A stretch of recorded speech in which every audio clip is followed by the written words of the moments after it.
그 사람, 제 첫사랑이에요. 결혼 전에 아버님 아들도 몰랐어요. 태식은 숨이 막혔다. 그러나 라인은 더 충격적인 말을 꺼냈다. 사실 사고 전날 그 사람을 만났어요. 순간 태식의 손에서 찻잔이 떨어져 산산조각 났다. 아들의 죽음과 며느리의 과거가 한 줄로 연결되는 듯한 충격. 그날 밤 태식은 외출했고 새벽에 경찰차가 수원 시내 재활용센터 앞에 멈춰 섰다. 새벽에 멈춰선 경찰차, 그 이유는 무엇이었을까요? 이야기 시작 전에 무료 구독과 좋아요, 알림 설정 부탁드립니다. 여러분의 따뜻한 댓글 한 줄 한 줄이 더 좋은 이야기를 만드는 큰 힘이 됩니다. 어둑한 저녁 무렵 작은 아파트 안방에는 텔레비전에서 흘러나오는 뉴스 소리만이 고요함을 깨뜨리고 있었습니다. 김철수는 69세의 나이답지 않게 꼿꼿한 자세로 작은 식탁 앞에 앉아 있었어요. 세월이 깊게 새긴 주름살 사이로 여전히 날카로운 눈빛이 스며나오고 있었죠. 창밖으로는 가을 저녁의 쌀쌀한 바람이 불어와 커튼을 살짝 흔들고 있었습니다. 이 작은 아파트에서 홀로 지내온 지 벌써 몇 개월이 흘렀지만 여전히 적적함이 가시질 않았어요. 텔레비전 소리라도 없으면 정적이 너무 무거웠거든요. 특히 저녁 시간이 되면 더욱 그런 외로움이 밀려왔습니다.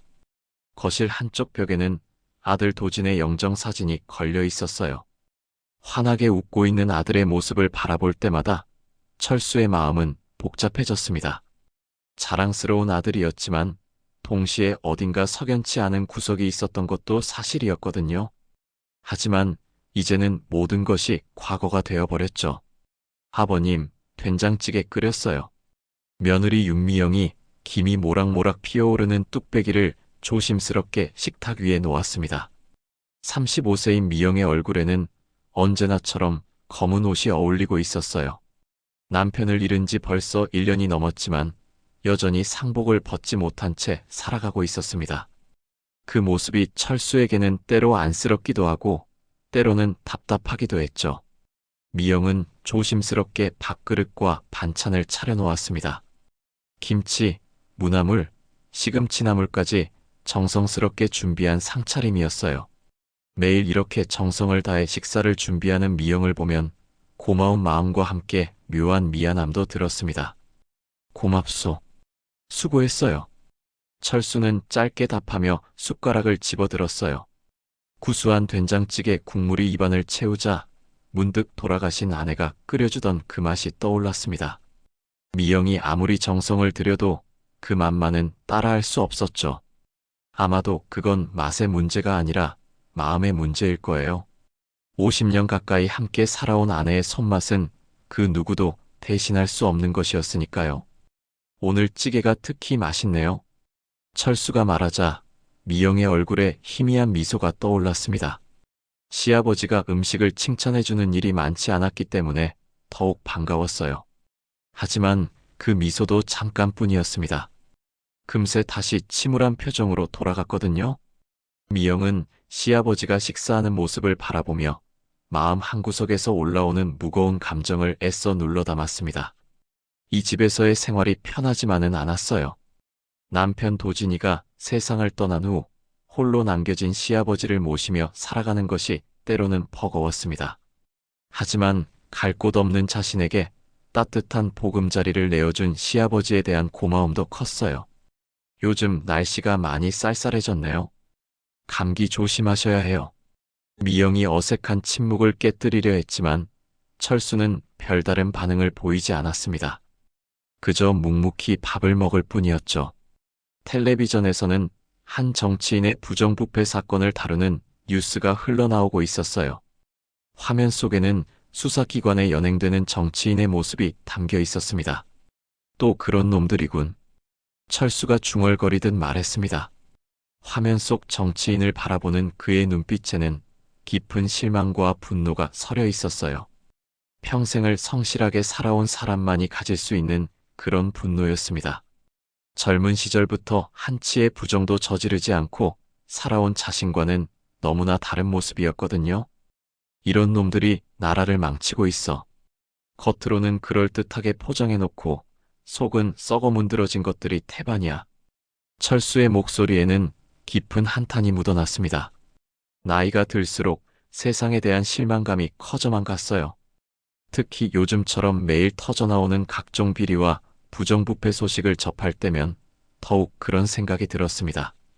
평생 정직하게 살아온 자신이 바보 같다는 생각마저 들 때가 있었어요. 세상에 믿을 놈이 하나도 없어. 그가 뱉은 말은 단순한 불평이 아니었습니다. 오랜 세월 살아오면서 체득한 깊은 통찰이었어요. 사람들은 모두 가면을 쓰고 살아간다는 것, 진짜 모습은 쉽게 드러내지 않는다는 것을 뼈저리게 느끼고 있었거든요. 미영은 시아버지의 말에 조심스럽게 고개를 끄덕였어요. 요즘 들어 시아버지는 유독 세상사에 대해 냉소적인 반응을 보이곤 했습니다. 아마도 나이가 들면서 더욱 예민해진 것일 거라고 생각했죠. 하지만 한편으로는 그런 시아버지의 모습이 때로 무겁게 느껴지기도 했어요. 그래도 좋은 사람들이 더 많지 않을까요? 아버님처럼 착하신 분들도 많고요. 미영이 조심스럽게 말했습니다. 하지만 철수는 코웃음을 쳤어요. 좋은 사람? 겉모습만 보고 판단하면 안 돼. 사람은 오래 지켜봐야 알 수 있는 법이야. 특히 가까운 사람일수록 더욱 그렇지. 그의 말투에는 어떤 깊은 의미가 담겨 있는 것 같았습니다. 미영은 왠지 모르게 등골이 서늘해지는 느낌을 받았어요. 시아버지가 자신을 보는 시선이 평소와는 다른 것 같았거든요. 마치 무언가를 알고 있다는 듯한 그런 눈빛이었습니다. 아버님, 혹시 무슨 일이라도 있으신가요? 미영이 조심스럽게 물었지만 철수는 고개를 저었습니다. 아니야. 그냥 나이가 들어서 이런저런 생각이 많아진 것 같아. 하지만 그의 표정에는 여전히 의미심장한 무언가가 남아 있었어요. 미영은 불안한 마음을 달래려 했지만 쉽지 않았습니다. 시아버지의 말 한마디 한마디가 자신을 향한 것 같은 느낌이 들었거든요. 식사를 마친 철수는 천천히 자리에서 일어났습니다. 관절이 뻣뻣해진 탓인지 움직임이 예전 같지 않았어요. 하지만 여전히 당당한 자세를 유지하려고 노력하고 있었습니다. 나이가 들어도 꺾이지 않는 자존심이 그에게는 있었거든요. 미영이 재빨리 일어나 그릇들을 치우기 시작했습니다. 설거지를 하는 동안에도 시아버지의 시선이 자신을 따라다니는 것 같아 불편했어요. 왜 그런 느낌이 드는지 알 수 없었지만 분명히 평소와는 다른 무언가가 있었습니다. 아버님, 약 드실 시간이에요. 알았소. 미영아, 오늘도 고생 많았어. 철수는 안방으로 향했어요. 작은 약통에서 혈압약과 소화제를 꺼내 물과 함께 넘겼습니다. 거울에 비친 자신의 모습을 바라보니 언제 이렇게 늙었나 싶었어요. 하지만 마음만은 여전히 젊었습니다. 특히 정의감만큼은 나이가 들어도 조금도 무뎌지지 않았죠. 부엌에서 설거지를 하는 미영의 모습이 거실 너머로 보였습니다. 언제나 조용하고 말수가 적은 며느리였지만 집안일만큼은 완벽하게 해냈어요. 남편을 잃은 슬픔을 혼자서 견뎌내며 시아버지까지 정성껏 모시는 모습이 기특하기도 했습니다. 하지만 철수는 마음 한구석에서 설명할 수 없는 불편함을 느끼고 있었어요. 뭔가 놓치고 있는 것이 있는 것 같았습니다. 마치 퍼즐의 한 조각이 빠진 것처럼 말이죠. 그 불편함의 정체가 무엇인지는 아직 알 수 없었지만 분명히 무언가가 있다는 확신만은 들었어요. 오늘따라 유독 그런 생각이 강하게 들었습니다. 미영을 바라보는 시선에서, 그녀의 말투에서, 심지어 움직임에서도 평소와는 다른 무언가를 감지할 수 있었거든요. 하지만 그것이 정확히 무엇인지는 아직 알 수 없었어요. 밤이 깊어갈수록 그 불편함은 더욱 짙어져 갔습니다. 철수는 침대에 누워서도 쉽게 잠들지 못했어요. 창밖으로는 가을밤의 쌀쌀한 바람이 계속 불어오고 있었고 나뭇가지들이 바람에 흔들리는 소리가 들려왔습니다. 다음 날 아침, 철수는 평소보다 일찍 잠에서 깼습니다. 밤새 뒤척이느라 제대로 잠을 이루지 못했거든요. 창밖으로는 아직 어둠이 가시지 않은 새벽 공기가 스며들고 있었어요. 시계를 보니 새벽 5시 반이었습니다. 몸을 일으키며 작은 신음이 나왔어요. 관절이 뻣뻣하고 목과 어깨가 결렸습니다. 나이가 들수록 잠자리가 불편해지는 것 같았어요. 하지만 더 큰 불편함은 마음에서 오는 것이었습니다. 어젯밤부터 계속 맴돌고 있는 그 묘한 기분 말이에요. 철수는 천천히 침대에서 일어나 화장실로 향했습니다. 세수를 하며 거울 속 자신의 모습을 바라봤어요. 수척해진 얼굴과 깊어진 주름살이 세월의 무게를 고스란히 보여주고 있었습니다. 하지만 눈빛만은 여전히 또렷했어요. 거실로 나오니 미영은 아직 잠들어 있는 것 같았습니다. 부엌에서 물소리도 들리지 않고 작은 방문도 굳게 닫혀 있었거든요. 철수는 조용히 부엌으로 가서 물을 한 잔 마셨습니다. 차가운 물이 목을 적시자 머리가 조금 맑아지는 느낌이었어요. 문득 아들 도진의 방이 생각났습니다. 도진이 세상을 떠난 후 그 방은 그대로 보존되어 있었어요. 미영도 그 방에는 잘 들어가지 않았고 철수 역시 마찬가지였습니다. 너무 아픈 기억들이 서려 있는 공간이었거든요. 하지만 오늘은 왠지 그 방에 들어가고 싶었습니다. 어젯밤부터 계속 맴돌고 있는 불안한 마음을 달래기 위해서라도 아들의 흔적을 확인하고 싶었어요. 철수는 조심스럽게 도진의 방문을 열었습니다. 끼익! 문이 열리는 소리가 정적을 깨뜨렸어요. 방 안에는 아들의 채취가 아직도 남아있는 것 같았습니다. 책상 위에는 도진이 즐겨 읽던 책들이 그대로 놓여 있었고 벽에는 대학 졸업 사진이 걸려 있었어요. 철수는 천천히 방 안을 둘러보았습니다. 모든 것이 도진이 살아있을 때와 똑같았어요. 미영이 정성스럽게 청소를 해서 먼지 하나 없이 깨끗했습니다. 하지만 그 깨끗함이 오히려 더 쓸쓸하게 느껴졌어요. 옷장 앞에 서자 마음이 무거워졌습니다. 도진의 옷들이 그대로 걸려 있을 텐데 그것들을 보면 또 마음이 아플 것 같았거든요. 하지만 철수는 용기를 내어 옷장 문을 열었습니다. 옷장을 열자마자 철수의 눈이 커졌습니다.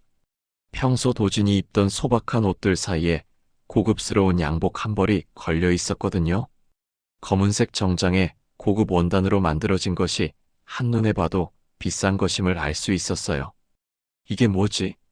철수는 양복을 자세히 살펴봤습니다. 브랜드 라벨을 보니 국내에서도 손꼽히는 고급 브랜드였어요. 가격을 생각해보니 도진의 월급으로는 감히 엄두도 낼 수 없는 금액이었습니다. 평소 검소하게 살던 아들이 왜 이런 비싼 옷을 가지고 있었을까요? 양복을 만져보니 원단이 부드럽고 고급스러웠습니다. 한 번도 입은 적이 없는 것 같았어요. 택까지 그대로 달려 있었거든요. 철수는 양복을 옷걸이째 꺼내서 자세히 살펴봤습니다. 도진이가 언제 이런 옷을? 혼란스러운 마음으로 양복을 들여다보는데 안주머니에서 무언가가 살짝 보였습니다. 철수는 조심스럽게 손을 넣어 그것을 꺼냈어요. 작은 명함 하나였습니다. 명함에는 한도진이라는 이름이 적혀 있었어요. 하지만 그 아래 적힌 직책을 보고 철수는 깜짝 놀랐습니다. 아들이 다니던 회사와는 전혀 다른 곳이었거든요.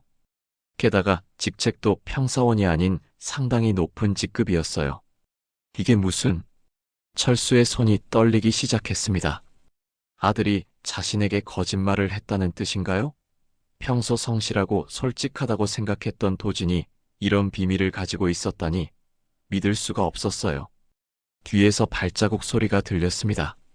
철수는 재빨리 돌아봤어요. 미영이 방문 앞에 서 있었습니다. 그녀의 얼굴은 창백했고 입술이 파르르 떨리고 있었어요. 아버님. 그게... 미영의 목소리가 떨렸습니다. 평소와는 전혀 다른 모습이었어요.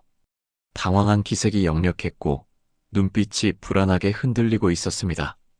미영아, 이게 뭐야?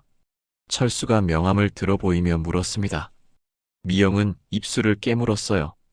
무언가 말하려다가도 차마 입을 열지 못하는 것 같았습니다. 이 양복은 또 뭐고? 도진이가 언제 이런 비싼 옷을 샀단 말이야? 철수의 목소리에 분노가 섞이기 시작했습니다. 아들에 대한 실망감과 배신감이 동시에 몰려왔거든요. 평생 믿고 살아온 아들이 이런 비밀을 숨기고 있었다니 충격이 컸어요. 아버님, 제가 설명드릴게요.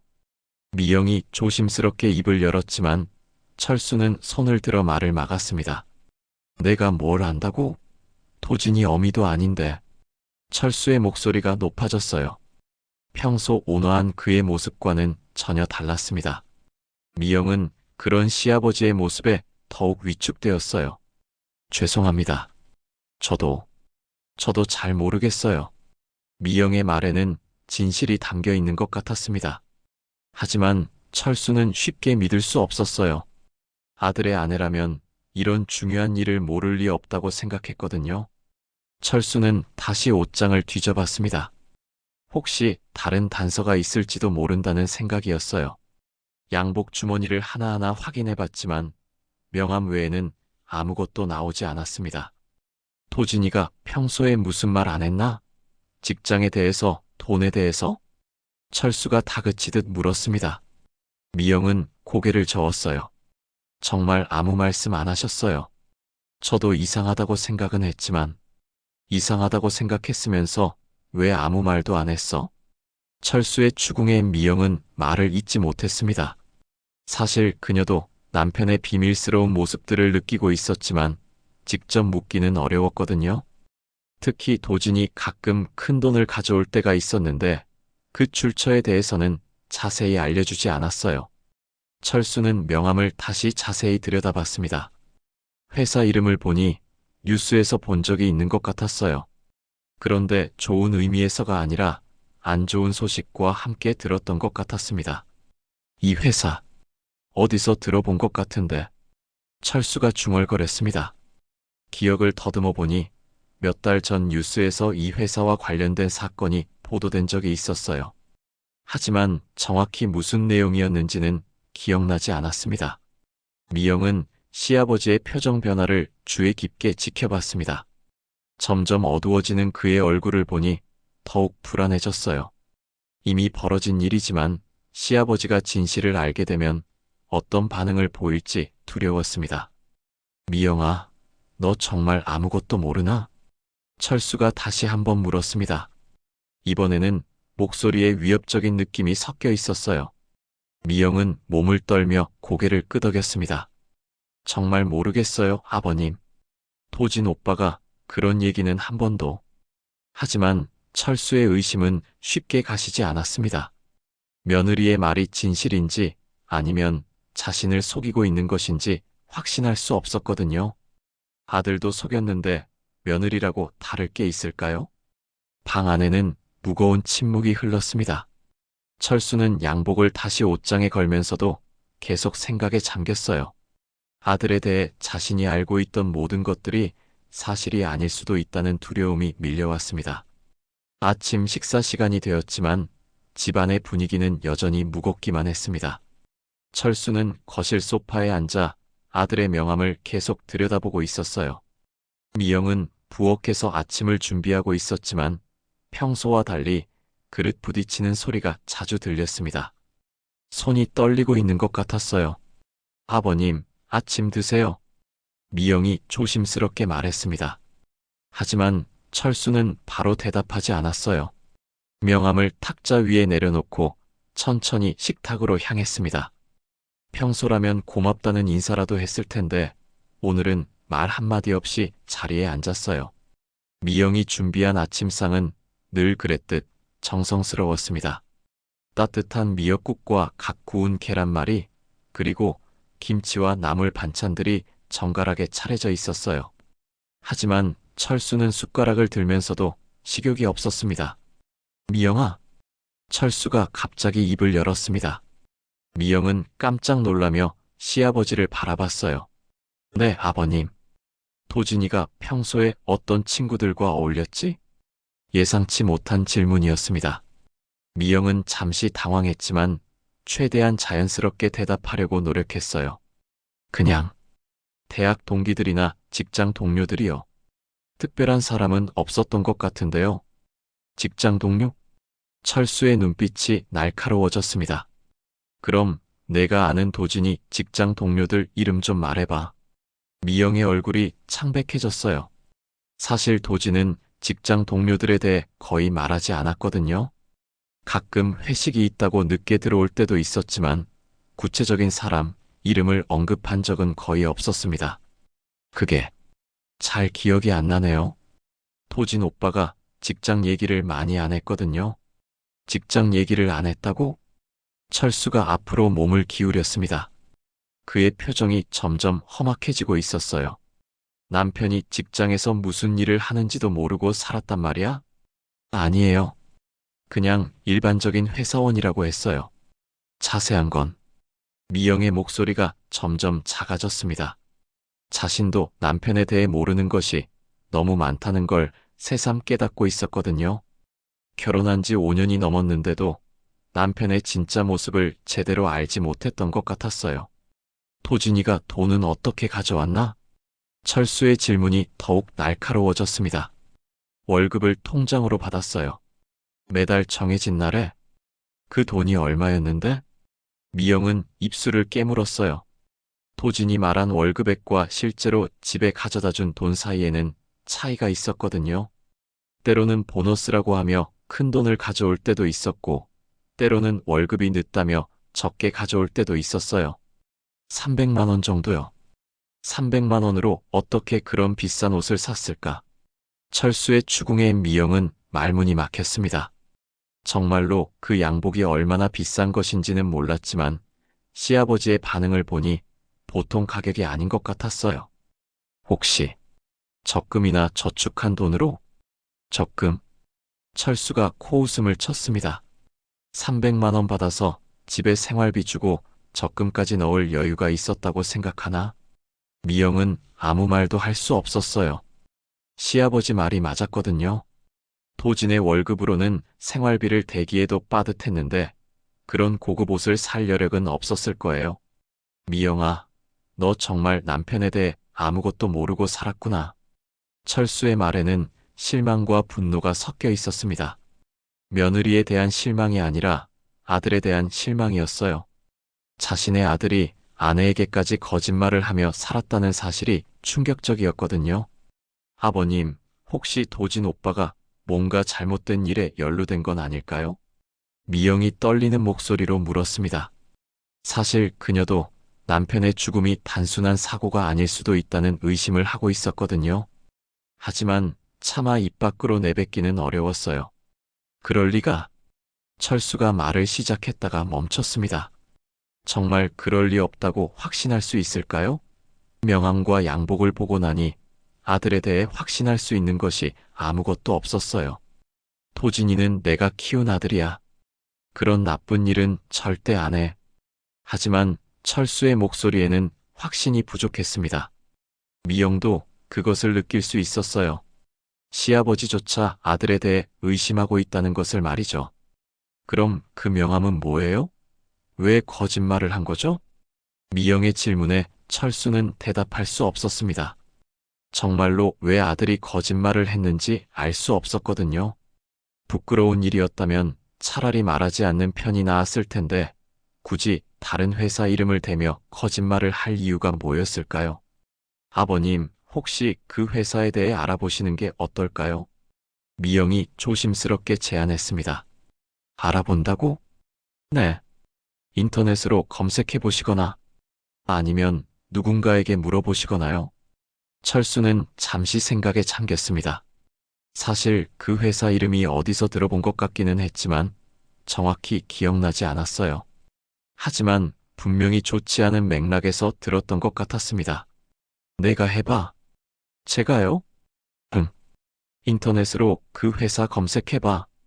미영은 고개를 끄덕이고 자리에서 일어났습니다. 거실에 있는 작은 노트북을 가져와서 켰어요. 철수는 미영 옆에 앉아서 화면을 지켜봤습니다. 회사 이름이 뭐였지? 철수가 명함을 다시 확인했습니다. 대한종합개발이네요. 미영이 검색창에 회사 이름을 입력했습니다. 검색 결과가 나오는 순간 두 사람 모두 숨을 멈췄어요. 화면에는 그 회사와 관련된 각종 사건 기사들이 주르륵 나타났거든요. 이게 뭐야?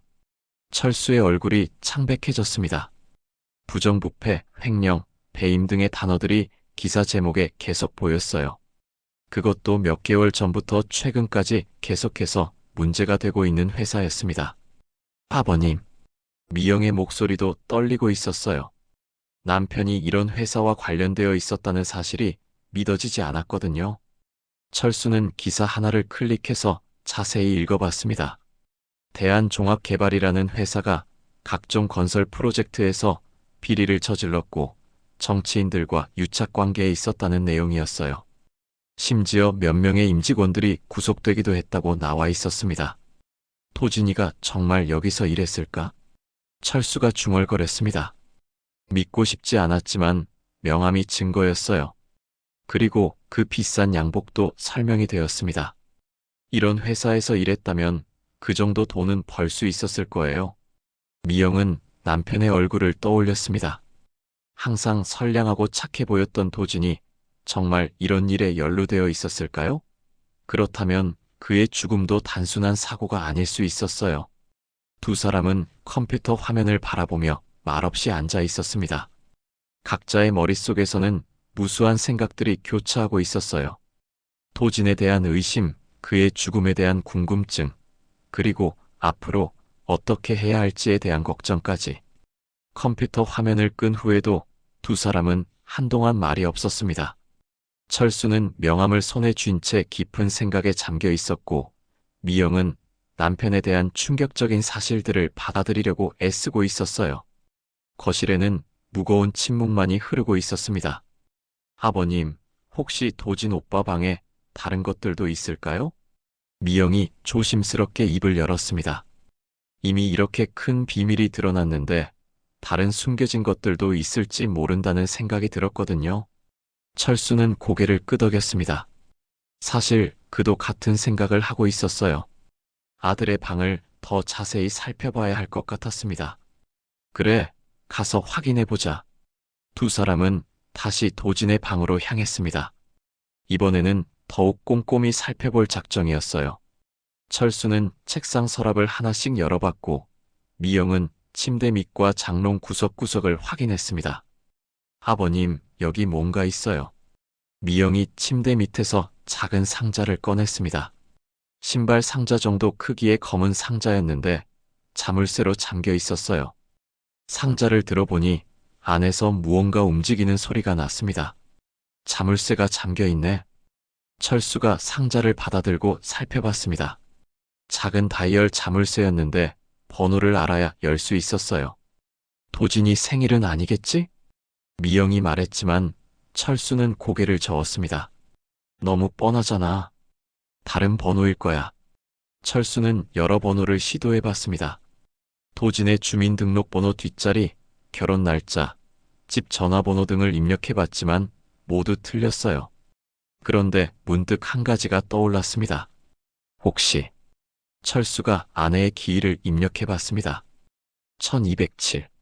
딸깍 소리와 함께 자물쇠가 열렸어요. 어머, 상자 안에는 여러 가지 물건들이 들어 있었습니다.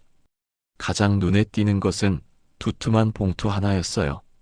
철수가 봉투를 열어보니 현금이 가득 들어 있었습니다. 이게 얼마나 되는 거야? 미영이 놀라며 물었습니다. 대충 세어봐도 몇백만 원은 되어 보였거든요. 1000만 원은 넘을 것 같은데. 철수의 목소리도 떨리고 있었습니다. 도진이 어떻게 이런 큰 돈을 모을 수 있었을까요?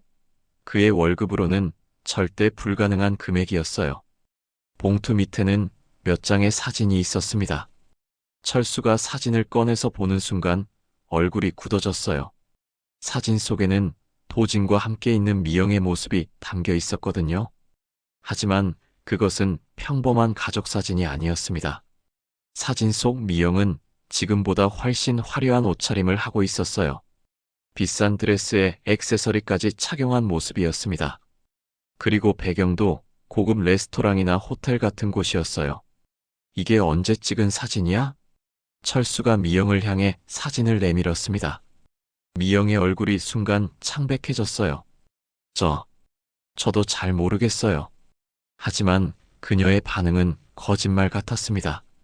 분명히 기억하고 있는 것 같았거든요. 모른다고? 내가 나온 사진인데? 철수의 목소리가 높아졌습니다.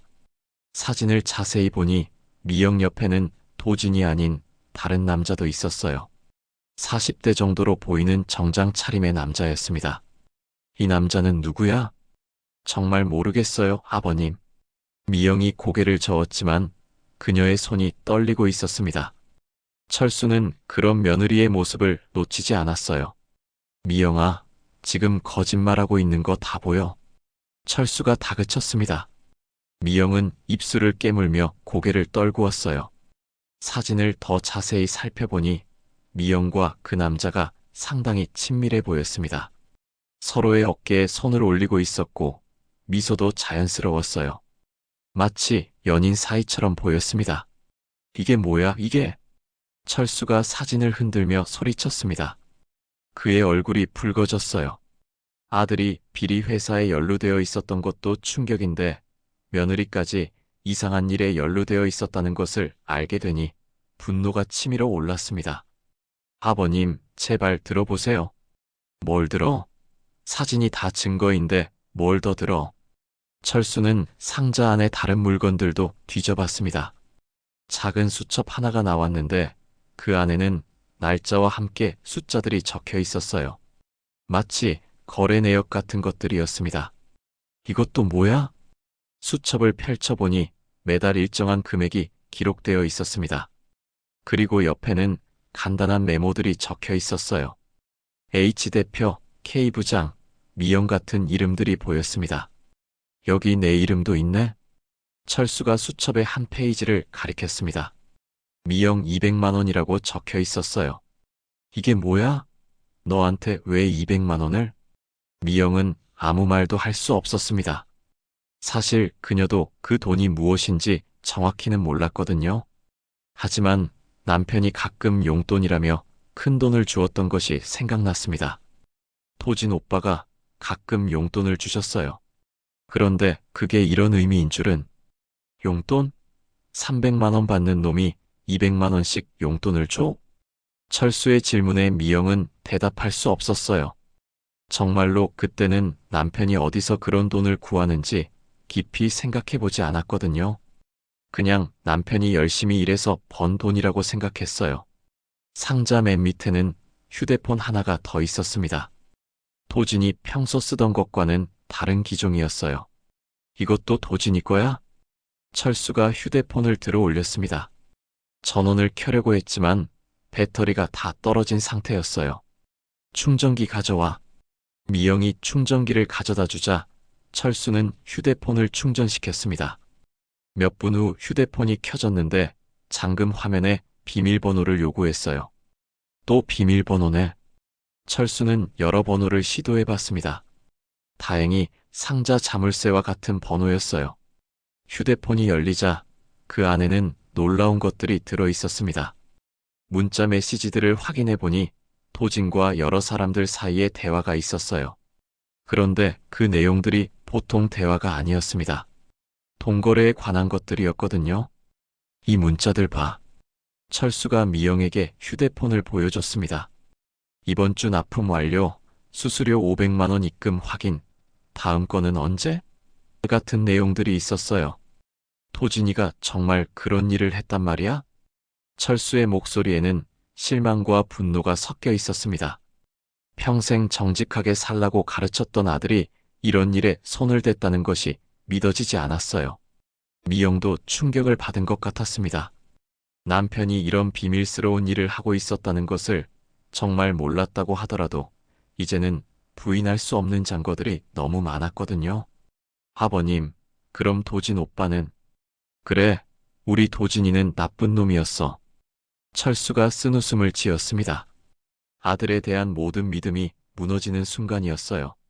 그리고 동시에 며느리에 대한 의심도 더욱 커져갔습니다. 철수는 도진의 휴대폰을 손에 쥔 채 거실로 나왔습니다. 다리에 힘이 빠져서 소파에 털썩 주저앉았어요. 69년을 살아오면서 이렇게 큰 충격을 받은 적은 없었습니다. 자신이 키운 아들이, 그토록 믿었던 아들이 이런 더러운 일에 손을 댔다니요? 미영은 시아버지 맞은편에 조심스럽게 앉았습니다. 그녀의 얼굴도 창백했어요. 남편의 숨겨진 모습을 알게 되면서 자신의 지난 5년간의 결혼 생활이 모두 거짓이었다는 생각이 들었거든요. 아버님. 미영이 입을 열려고 했지만 철수는 손을 들어 말을 막았습니다. 지금은 아무 말도 듣고 싶지 않았어요. 머릿속이 너무 복잡했거든요. 철수는 휴대폰의 통화 기록을 확인해 봤습니다. 수많은 번호들이 있었는데 대부분 저장되지 않은 번호들이었어요. 하지만 자주 통화한 몇 개의 번호는 이름이 저장되어 있었습니다. 한 부장, 김 대표, 박 과장. 모두 성만 적혀 있어서 정확히 누구인지는 알 수 없었지만 분명히 도진의 일과 관련된 사람들인 것 같았어요. 이 사람들이 누구겠지? 철수가 중얼거렸습니다. 그런데 그때 휴대폰이 울렸어요. 모르는 번호에서 걸려오는 전화였습니다. 여보세요? 철수가 조심스럽게 전화를 받았습니다. 도진아, 어디 있어? 약속 시간 지났는데. 남자의 목소리였어요. 40대 정도로 들렸고 상당히 급한 톤이었습니다. 죄송하지만 도진이는 철수가 말하려는 순간 상대방이 먼저 끊어버렸습니다. 아마 다른 사람의 목소리라는 걸 알아챈 것 같았어요. 누구였어요? 미영이 물었지만 철수는 대답하지 않았습니다. 대신 휴대폰의 문자 메시지를 더 자세히 살펴봤어요. 그런데 며칠 전 받은 문자 하나가 눈에 띄었습니다. 오늘 밤 12시. 평소 장소에서. 중요한 얘기 있음. -K. 날짜를 확인해 보니 도진이 사고로 죽기 바로 전날이었어요. 철수의 심장이 빨리 뛰기 시작했습니다. 혹시 도진의 죽음이 정말 사고가 아닐 수도 있다는 생각이 들었거든요. 미영아, 도진이가 죽기 전날 밤에 나갔었나? 철수의 질문에 미영은 잠시 생각해 봤습니다. 그날 회사 일로 늦는다고 했었어요. 새벽에 들어왔던 것 같은데. 새벽에? 네. 제가 깨어 있었는데 이 시쯤이었던 것 같아요. 철수는 문자 시간을 다시 확인했습니다. 12시에 만나자고 했는데 이 시에 들어왔다면 이 시간 동안 누군가와 만났다는 뜻이었어요. 그리고 그 다음날 도진은 교통사고로 죽었습니다. 그날 밤 도진이 상태는 어땠어? 평소와 별로 다르지 않았어요. 그냥 피곤해 보였을 뿐. 미영의 답변은 담담했지만 철수는 의심의 눈초리로 그녀를 바라봤습니다. 정말 아무것도 모르고 있는 걸까요? 아니면 알고 있으면서도 숨기고 있는 걸까요? 철수는 휴대폰의 사진첩도 확인해 봤습니다. 그 안에는 더욱 충격적인 사진들이 있었어요. 도진이 여러 사람들과 함께 찍은 사진들인데 모두 고급 레스토랑이나 호텔에서 찍은 것들이었습니다. 그런데 그중 한 사진에서 철수는 깜짝 놀랐어요. 미영이 도진과 함께 나온 사진이 있었거든요. 하지만 이 사진에서 미영의 모습은 지금과 완전히 달랐습니다. 화려한 드레스를 입고 진주 목걸이를 한 미영의 모습이었어요. 머리도 미용실에서 한 것처럼 정교하게 세팅되어 있었고 화장도 평소와는 전혀 다른 진한 화장이었습니다. 이게 언제 찍은 사진이야? 철수가 휴대폰을 미영에게 보여줬습니다. 미영의 얼굴이 순간 굳어졌어요. 그건 언제냐고. 철수의 목소리가 커졌습니다. 미영은 몸을 떨며 대답했어요. 작년 겨울이었던 것 같아요. 작년 겨울? 그럼 도진이가 죽기 몇 달 전이네? 네. 왜 이런 옷을 입고 있어? 이런 비싼 옷은 어디서 구한 거야? 미영은 입술을 깨물었습니다. 사실 그날은 도진이 특별한 날이라며 비싼 옷을 사주고 고급 레스토랑에 데려갔던 날이었어요. 하지만 그 이유에 대해서는 자세히 말해주지 않았었습니다. 도진 오빠가 사준 거예요. 특별한 날이라고 해서. 특별한 날? 무슨 특별한 날? 잘 모르겠어요. 그냥 기념일 같은 거라고. 철수는 사진을 자세히 들여다봤습니다. 배경을 보니 서울의 고급 호텔 레스토랑 같았어요. 도진의 월급으로는 절대 갈 수 없는 곳이었습니다.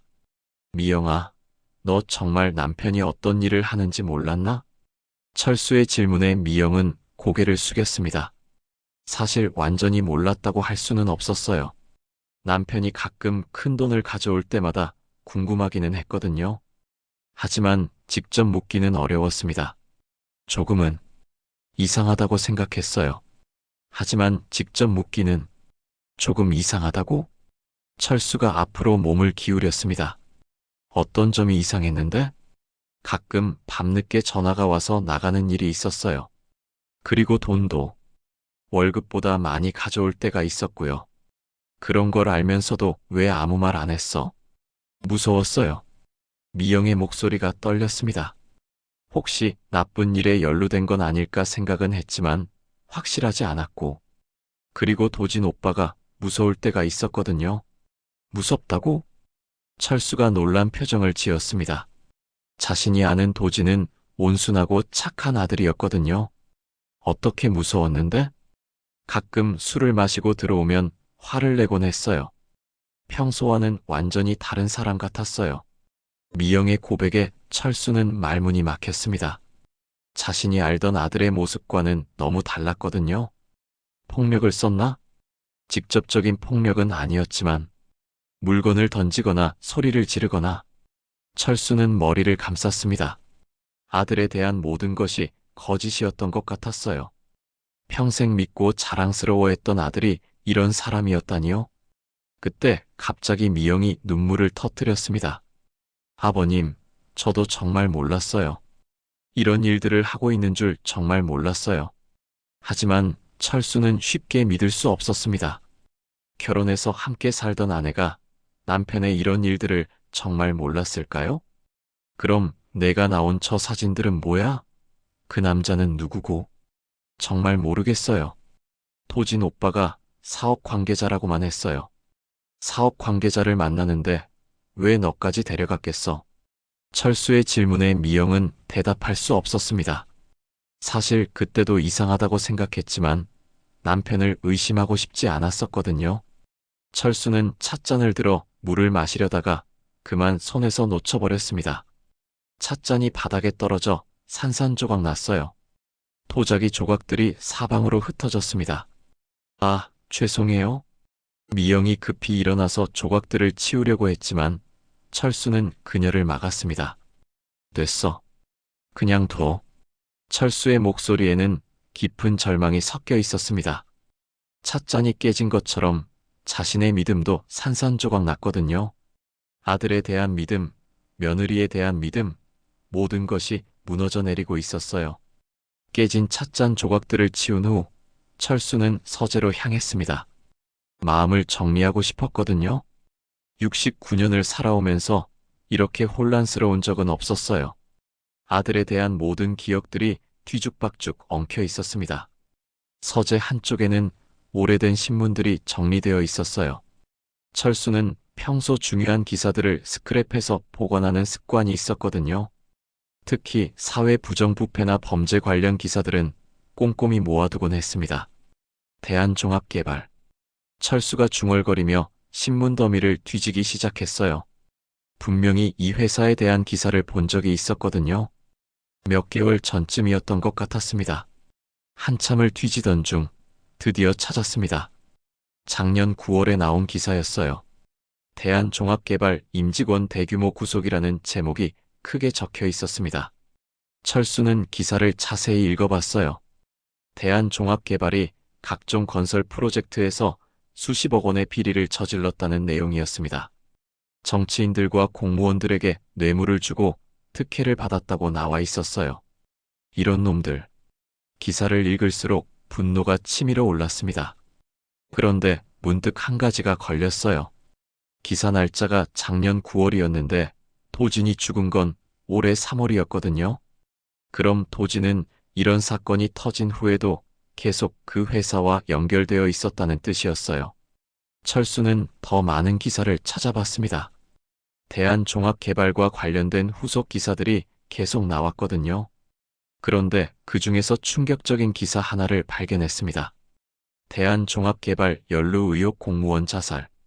기사를 읽어보니 이 사건과 연관된 공무원 한 명이 수사를 받던 중 자살했다는 내용이었어요. 그리고 그 날짜가 올해 2월이었습니다. 도진이 죽기 한 달 전이었어요. 설마. 철수의 등골이 서늘해졌습니다. 혹시 도진의 죽음도 이와 관련이 있는 건 아닐까요? 단순한 교통사고가 아닐 수도 있다는 생각이 들었어요. 철수는 더 많은 자료를 찾기 위해 인터넷을 검색해봤습니다. 한도진 대한종합개발로 검색해봤지만 아무것도 나오지 않았어요. 하지만 한도진 사고로 검색하자 몇 개의 기사가 나왔습니다. 건설업체 직원 교통사고로 사망. 짧은 기사였지만 도진의 사고에 대한 내용이었어요. 새벽 3시경 한강 다리에서 승용차가 가드레일을 들이받아 운전자가 사망했다는 내용이었습니다. 음주운전으로 추정된다고 나와 있었어요. 음주운전? 철수는 고개를 갸우뚱했습니다. 도진은 술을 거의 마시지 않는 아이였거든요. 특히 운전할 때는 절대 술을 마시지 않았어요. 그런데 왜 음주운전을 했을까요? 더 자세한 정보를 얻고 싶어서 경찰서에 문의해볼까 생각했지만 가족이 아닌 이상 자세한 내용을 알려주지 않을 것 같았어요. 그래도 한번 시도해보기로 했습니다. 여보세요, 교통과인가요? 철수가 관할 경찰서에 전화를 걸었어요. 네, 교통과입니다. 지난 3월에 한강 다리에서 일어난 교통사고에 대해 문의하고 싶은데요. 한도진이라는. 죄송합니다만 사건 관련 정보는 가족이 아니면 알려드릴 수 없습니다. 예상했던 대답이었어요. 하지만 철수는 포기하지 않았습니다. 제가 아버지입니다. 김철수라고 하는데요. 아, 그러시군요. 잠시만 확인해 보겠습니다. 잠시 후 경찰관이 다시 말했어요. 확인 결과 혈중 알코올 농도가 0.08%였습니다. 음주운전으로 인한 단독사고로 처리되었어요. 0.08%라면 꽤 마신 거네요? 네, 그렇습니다. 다른 궁금한 점이 있으시면. 철수는 전화를 끊었습니다. 뭔가 이상했어요. 도진이 그렇게 술을 마시고 운전할 사람이 아니었거든요. 게다가 새벽 3시에 한강 다리를 지날 이유도 없었어요. 그때 문득 도진의 휴대폰에서 본 문자가 생각났습니다. 죽기 전날 밤 12시에 만나자는 문자 말이에요. 혹시 그 만남에서 무슨 일이 있었던 건 아닐까요? 철수는 다시 도진의 휴대폰을 확인해 봤습니다. 마지막으로 주고받은 문자들을 자세히 살펴봤어요. 그런데 사고 당일 새벽 1시에 받은 문자가 하나 더 있었습니다. 조심해서 가. 우리가 한 얘기 절대 발설하면 안 돼. 발신자는 K였어요. 앞서 만나자고 했던 사람과 같은 사람인 것 같았습니다. 그리고 1시 30분에 도진이 보낸 마지막 문자가 있었어요. 알겠습니다. 걱정하지 마세요. 이 문자를 보낸 지 1시간 30분 후에 도진은 사고로 죽었습니다. 너무 시간이 맞아떨어지는 것 같았어요. 철수는 심장이 빨리 뛰는 것을 느꼈습니다. 혹시 도진이 무언가를 발설하려고 했던 건 아닐까요? 그래서 누군가가 아니야, 그럴 리 없어. 철수는 고개를 저었습니다. 너무 영화 같은 생각이었어요. 하지만 의심은 쉽게 가시지 않았습니다. 그때 미영이 서재로 들어왔어요. 아버님, 저녁 드세요. 미영아, 잠깐만. 철수가 미영을 불러 세웠습니다. 도진이가 죽기 전날 밤에 누군가를 만났다고 했지? 네. 그때 집에 돌아와서 뭐라고 했나? 기억나는 게 있나? 미영은 잠시 생각해 봤습니다. 별로 말이 없었어요. 그냥 피곤하다고 하면서 바로 잠들었어요. 술 냄새는 안 났나? 아니요. 술 냄새는 없었어요. 철수는 더욱 의심스러워졌습니다. 집에 돌아올 때는 술 냄새가 없었는데 1시간 후에는 음주운전을 할 정도로 술을 마셨다는 것이 이상했거든요. 혹시 그날 밤에 또 나간 적은 없나? 글쎄요. 제가 깊이 잠들어서 잘 모르겠어요. 미영의 대답은 애매했습니다.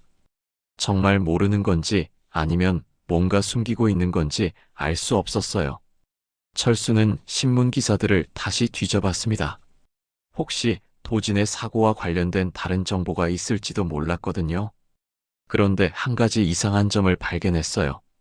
도진의 사고 기사 바로 옆에 다른 기사가 하나 더 있었습니다. 대한종합개발 관련 수사 마무리 단계라는 제목이었어요. 도진이 죽은 바로 다음 날 나온 기사였습니다. 기사를 읽어보니 대한종합개발 사건 수사가 거의 마무리되어 가고 있다는 내용이었어요. 주요 관련자들은 이미 구속되었고 남은 것은 일부 협조자들에 대한 조사뿐이라고 나와 있었습니다. 협조자들. 철수가 중얼거렸습니다. 혹시 도진도 그 협조자 중 하나였던 건 아닐까요? 그리고 수사에 협조하려고 했던 건 아닐까요? 철수는 휴대폰을 다시 확인해 봤습니다. 혹시 경찰이나 검찰과 연락한 흔적이 있을지도 몰랐거든요. 그런데 정말로 있었어요. 사고 일주일 전에 서울중앙지검이라는 이름으로 저장된 번호와 통화한 기록이 있었습니다. 검찰청. 철수의 손이 떨렸습니다. 도진이 검찰에 연락했다는 뜻이었어요. 혹시 자수하려고 했던 건 아닐까요? 아니면 다른 사람들의 범죄를 신고하려고 했던 건 아닐까요?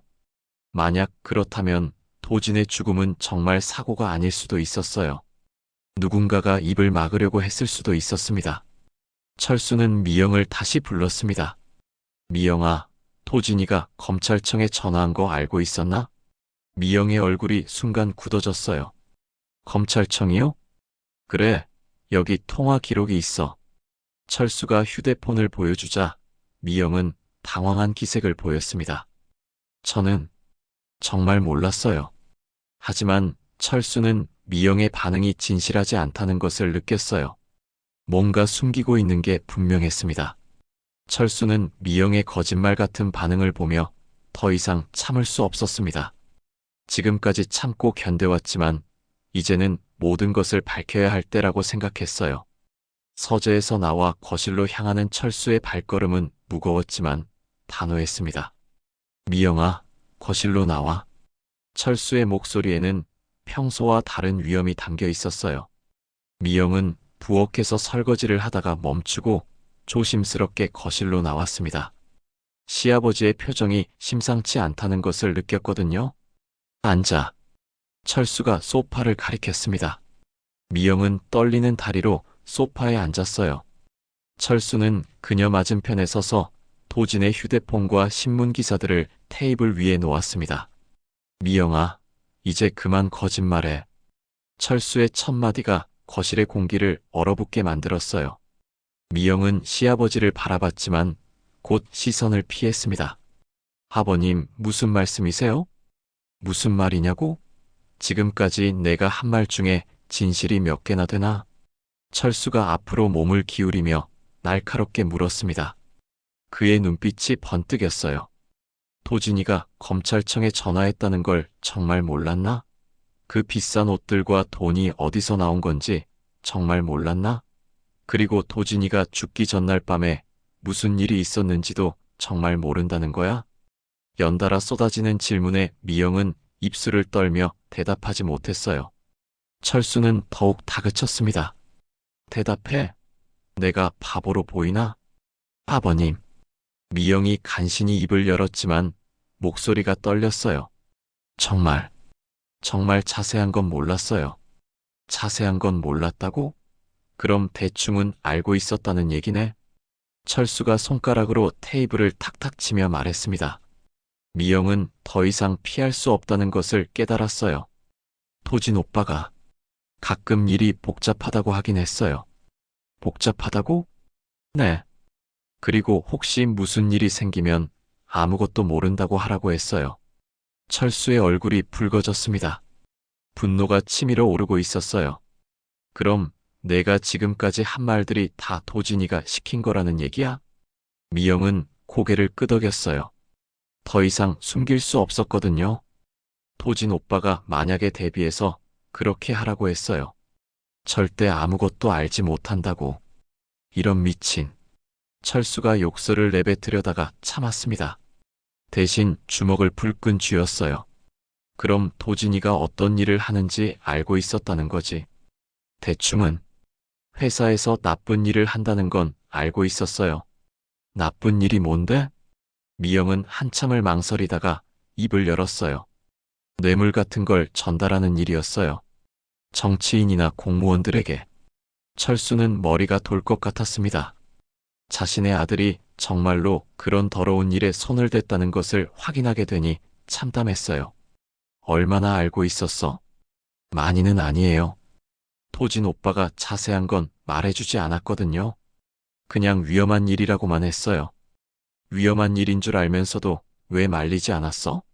철수의 질문에 미영은 쓴웃음을 지었어요. 말렸어요. 여러 번 말렸어요. 하지만 도진 오빠는 듣지 않았어요. 이미 너무 깊이 들어간 상태라고 했어요. 너무 깊이 들어갔다고? 네. 그만두고 싶어도 그만둘 수 없다고 했어요. 그 사람들이 무서운 사람들이라고. 철수는 도진의 마지막 문자를 다시 생각해 봤습니다. 조심해서 가라는 경고의 문자 말이에요. 정말로 위험한 상황이었던 것 같았어요. 그럼 도진이가 검찰청에 연락한 것도 알고 있었겠네? 미영은 고개를 끄덕였어요. 며칠 전부터 고민하고 있었어요. 자수할지 말지. 자수? 네. 더 이상 못 견디겠다고 했어요. 양심이 괴롭다고. 철수는 잠시 복잡한 감정에 휩싸였습니다. 아들이 나쁜 일을 했지만 적어도 마지막에는 양심을 찾으려고 했다는 것이 위안이 되기도 했어요. 그럼 도진이가 죽기 전날 밤에 만난 사람은 누구야? 회사 사람이었어요. 도진 오빠의 상관 같은 사람. 그 사람이 뭐라고 했는데? 미영은 입술을 깨물었어요. 이 부분을 말하기가 가장 어려웠거든요.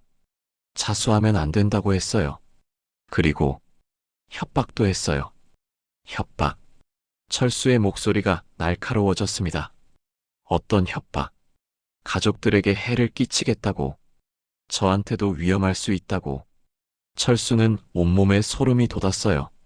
정말로 도진이 위험에 처해 있었던 것 같았습니다. 그래서 도진이가 어떻게 했는데? 그날 밤에 많이 고민했어요. 저한테 미안하다고 계속 사과하면서. 미영의 목소리가 떨렸어요.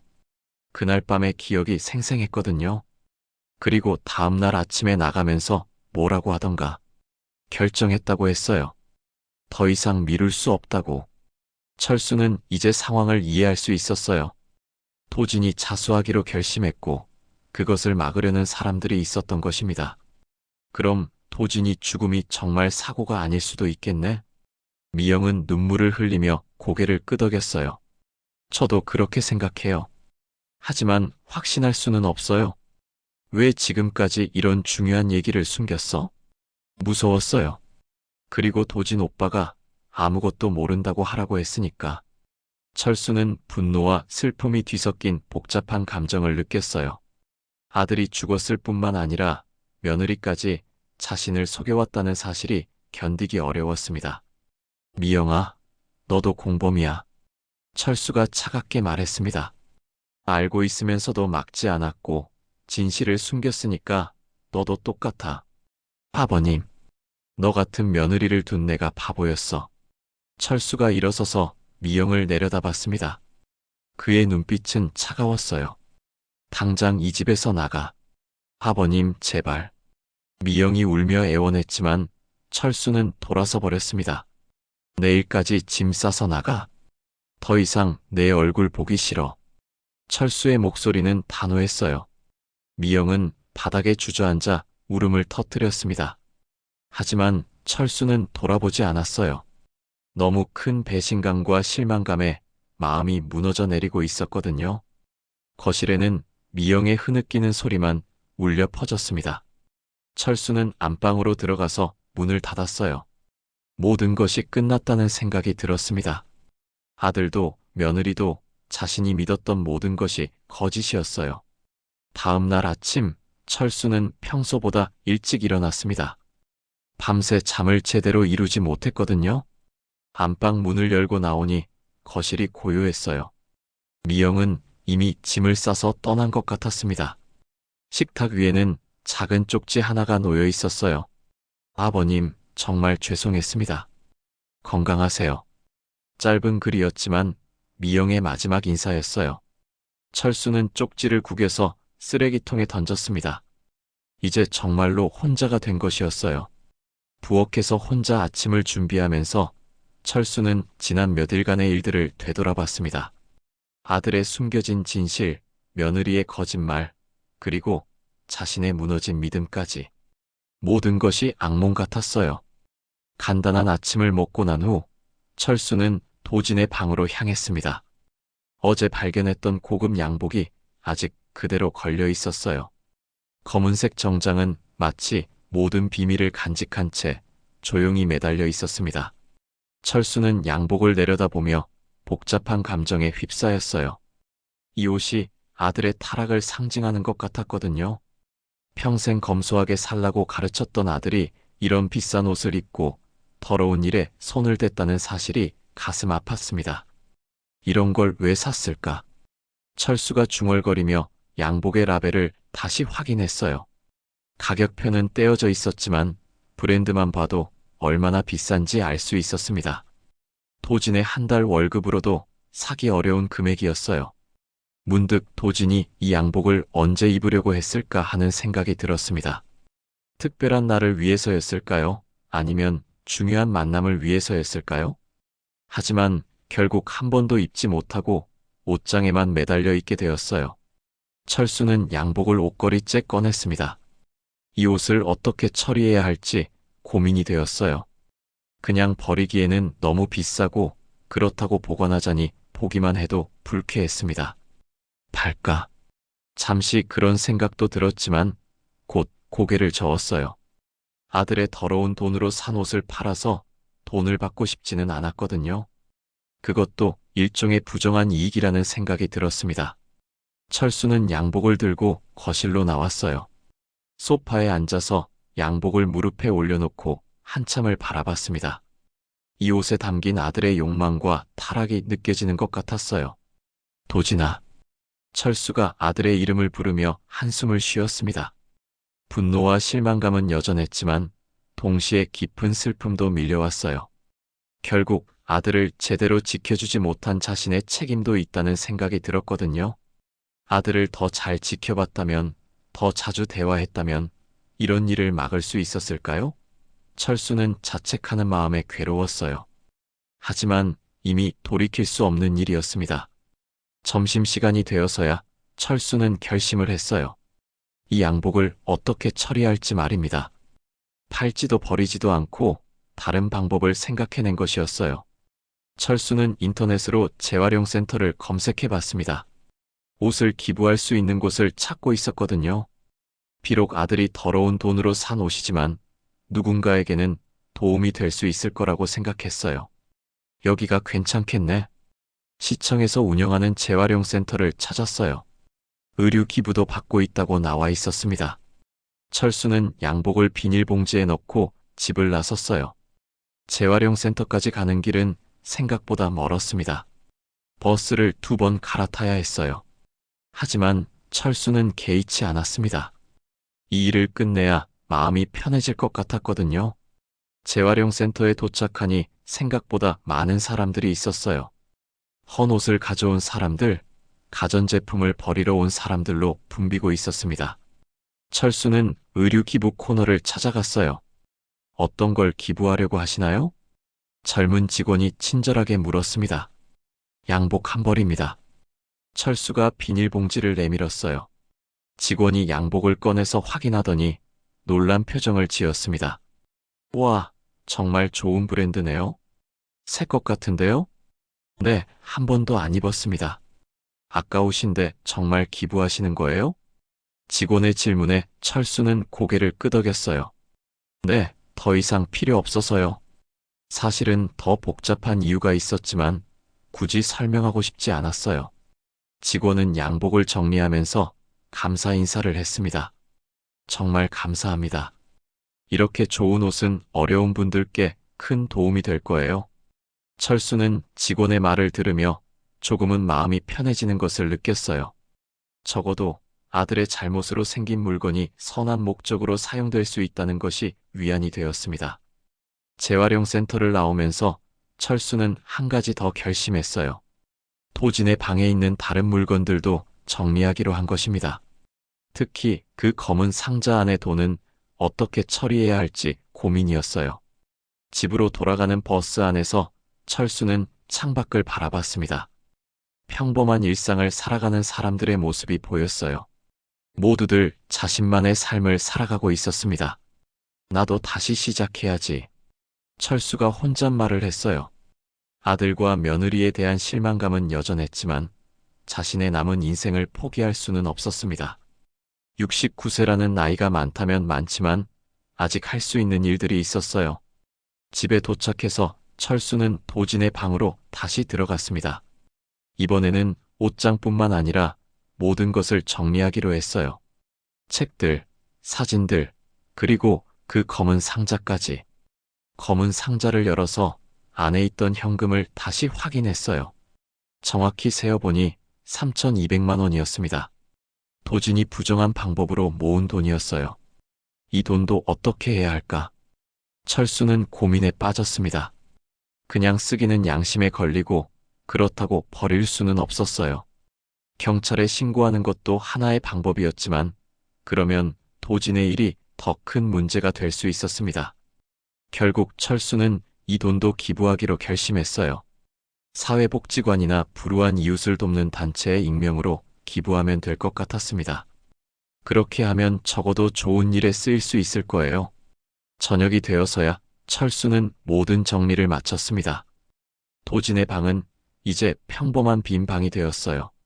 아들의 흔적들은 대부분 정리했지만 좋은 추억들만은 마음속에 간직하기로 했습니다. 부엌에서 혼자 저녁을 준비하면서 철수는 새로운 계획을 세워봤어요. 이제부터는 정말로 혼자 살아가야 했습니다. 외롭긴 하겠지만 거짓말과 속임수에 둘러싸여 사는 것보다는 나을 거라고 생각했어요. 진실만이 답이야. 철수가 중얼거렸습니다. 평생 그렇게 살아왔고 앞으로도 그렇게 살아갈 것이었어요.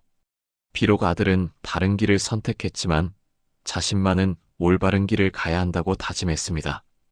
밤이 깊어가면서 철수는 처음으로 마음의 평안을 느꼈어요. 모든 진실을 알게 되었고 잘못된 것들을 정리했으니까요. 이제 새로운 시작을 할 수 있을 것 같았습니다. 창밖으로는 가을밤의 차가운 바람이 불어오고 있었어요. 하지만 철수의 마음은 더 이상 춥지 않았습니다. 진실의 무게는 무겁지만 그 무게를 견뎌낼 수 있는 힘이 자신에게는 있다고 믿었거든요. 이야기를 끝까지 들어주셔서 감사합니다. 구독, 좋아요, 알림 설정은 모두 무료입니다. 여러분의 소중한 댓글 한 줄이 다음 이야기를 이어가는 큰 힘이 됩니다. 복 많이 받으실 거예요.